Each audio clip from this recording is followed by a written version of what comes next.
कि जो मेरे सामने प्रत्याशी हैं मोनिका जी, वो दीपक जैन की पत्नी है।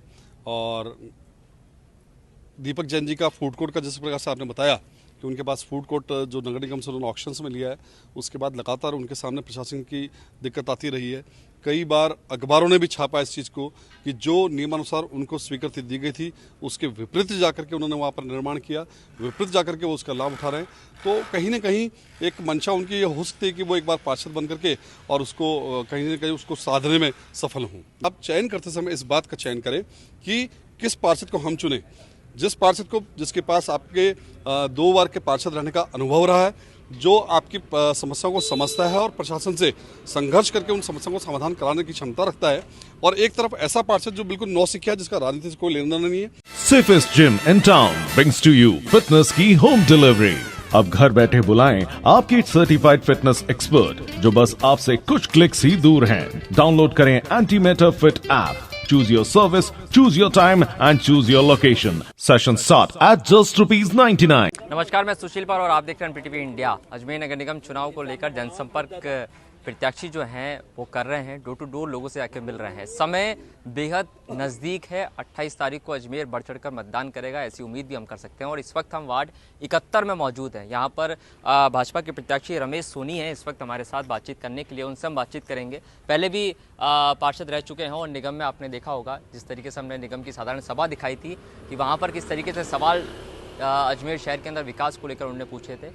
अब कांग्रेस की सरकार राज्य के अंदर है और अब निगम के चुनाव चल रहे हैं। किस तरीके की तैयारियां इनकी चल रही हैं और किस तरीके की समस्याएं इन्होंने इस वार्ड के अंदर देखी है वो हम इन्हीं से जान लेते हैं। सोनी साहब, सबसे पहले तो मुझे ये बताइए कि आप इस वार्ड में जनसंपर्क आपका शुरू हो चुका है, कौन कौन सी सबसे बड़ी समस्याएं आपको वार्ड नंबर 71 के अंदर नज़र आई हैं? सुशील जी, मेरा मानना है कि वार्ड 71 जो कि एक आदर्श वार्ड के रूप में जिसको मैं कह सकता हूँ, और ये मेरा सौभाग्य कि मुझे इस वार्ड में आकर के लड़ने का मौका मिला है, क्योंकि हमारे जो इस वार्ड से पूर्व पार्षद थे आदरणीय महापौर धर्मेंद्र जी गहलोत, उनके समय निश्चित रूप से विकास की एक बहुत बड़ी गंगा इस वार्ड में बही।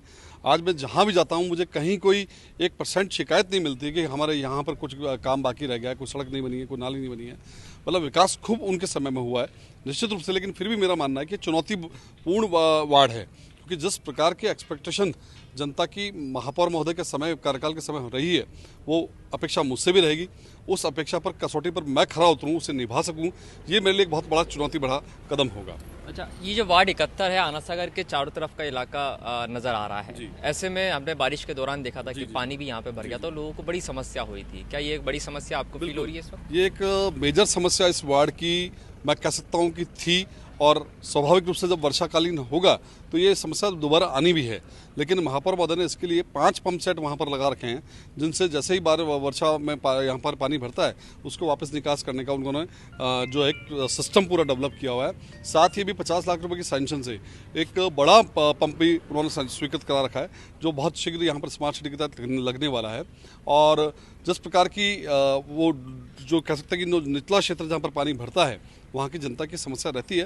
निश्चित रूप से मैं जब जनता के पास गया, उन्होंने ये इस अपेक्षा को मुझसे दोहराया कि जिस प्रकार से पूर्व के अंदर इस प्रकार से भली भांति एक सुचारू व्यवस्था थी, उसे मैं चालू रख सकूँ। मैंने कमिट किया है कि मैं निश्चित रूप से उनके इस समस्या में हमेशा उनके साथ रहूँगा और समस्या का स्थायी समाधान कोई हो सके उसके लिए प्रयास करूँगा। इस वार्ड के अंदर जब हम घूमे तो एक बड़ी समस्या हमको ये भी नजर आई, नो कंस्ट्रक्शन वाली जो प्रॉब्लम है वो यहाँ के लोगों को भी काफ़ी ज़्यादा दिक्कत उसको लेकर सामना करना पड़ रहा है उनको, उससे कैसे पार पाएंगे? देखिए, निश्चित रूप से मेरा ये मानना है कि महापौर महोदय के समय जिस प्रकार से FTL का जो एक निर्धारण हुआ, तो काफ़ी कुछ जो मकान बने हुए थे उनको महापौर महोदय के माध्यम से उस समय जो FTL का निर्धारण, दूरी का निर्धारण किया गया, उसमें उस समस्या का स्थायी समाधान हुआ।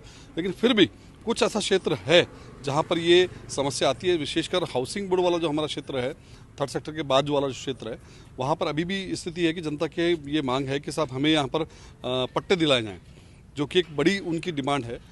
चूँकि ये एक ऐसा विषय है जो प्रशासन के बीच का विषय है, मैंने उनसे भी यहाँ वादा किया कि निश्चित रूप से मैं उसके लिए उनके साथ संघर्ष करके उनको पट्टे दिलाने का प्रयास करूंगा।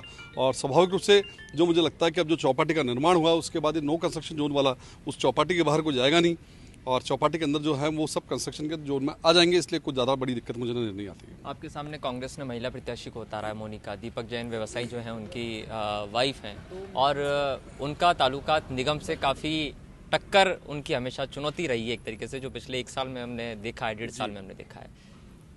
लोग वार्ड के अंदर सवाल कर रहे हैं, शहर में भी ये चर्चा हो रही है। आपको भी ऐसा लगता है कि दीपक जैन अपनी वाइफ के जरिए निगम में अपना प्रभाव बनाना चाहते हैं? देखिए, स्वाभाविक रूप से मैं कह सकता हूँ कि जो मेरे सामने प्रत्याशी हैं मोनिका जी, वो दीपक जैन की पत्नी है और दीपक जैन जी का फूड कोर्ट का जिस प्रकार से आपने बताया कि उनके पास फूड कोर्ट जो नगर निगम से उन्होंने ऑक्शंस में लिया है, उसके बाद लगातार उनके सामने प्रशासन की दिक्कत आती रही है। कई बार अखबारों ने भी छापा इस चीज़ को कि जो नियमानुसार उनको स्वीकृति दी गई थी उसके विपरीत जाकर के उन्होंने वहाँ पर निर्माण किया, विपरीत जाकर के वो उसका लाभ उठा रहे हैं।